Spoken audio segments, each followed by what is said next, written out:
l'ai d'abord connu à travers ses écrits, quand j'étais à la faculté jésuite de philosophie à Kinshasa. Mais avant ça, la conférence nationale, tout cela. Et en 2009, il avait appris que j'avais publié un ouvrage dont le titre était « Du paranormal au malaise multidimensionnel de l'Afrique ».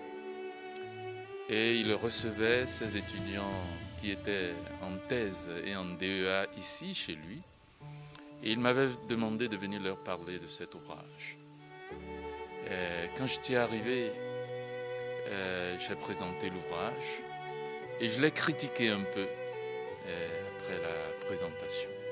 Je m'attendais qu'il m'assomme parce que intellectuellement il était beaucoup plus. Mais j'ai une réaction tout à fait contraire. Ce jour-là, il a insisté et m'a demandé de devenir son assistant sur le plan scientifique. Et depuis ce jour-là, j'ai commencé à lire les mémoires et plus tard les thèses qu'il dirigeait et je lui rendais compte. Et quelques années après, disons quelques mois après ça, il m'a demandé de lui suggérer un nom de quelqu'un qui pourrait être son assistant au Conseil national de l'éducation. La première, l'équipe des pionniers. Et je lui proposais des noms, mais un beau jour, il m'a tendu une lettre. C'était une lettre de nomination. Il m'avait nommé, j'étais pris de court, je n'ai pas refusé. Donc, nous avons travaillé depuis 2009 jusqu'à ce jour. Je peux dire que le professeur Paulin Mukonji est un grand lion dans la forêt de la pensée africaine. Quand on parle du débat sur la philosophie africaine, il est l'un des lions qui ont fait trembler cette forêt de la pensée africaine. Sur le plan politique, il faut dire que sa rationalité et sur le plan théorique avait une manifestation pratique, existentielle. Et c'est ça qui fait qu'il peut faire une expérience politique sans compromission et être capable de démissionner à un moment où il ne se sent plus être de la partie. Et beaucoup ne savent pas ça, mais sur le plan, quand on le lit, on a l'impression qu'il est très éloigné de l'Afrique.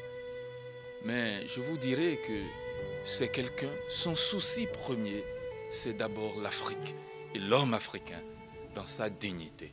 Et cette dignité commence par une souveraineté théorique.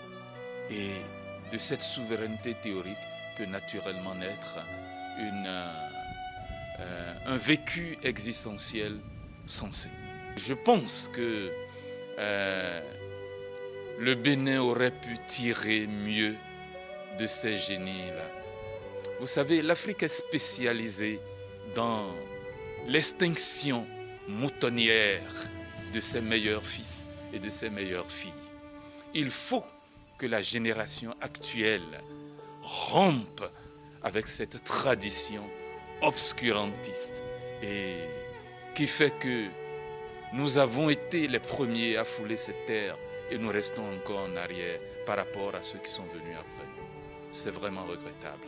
Mais, comme je l'ai dit, l'Afrique arrive. Quand nous avons des gens comme Mukonji, nous pouvons dire que au-delà des nuages qui prennent en otage notre horizon, il y a de l'espoir.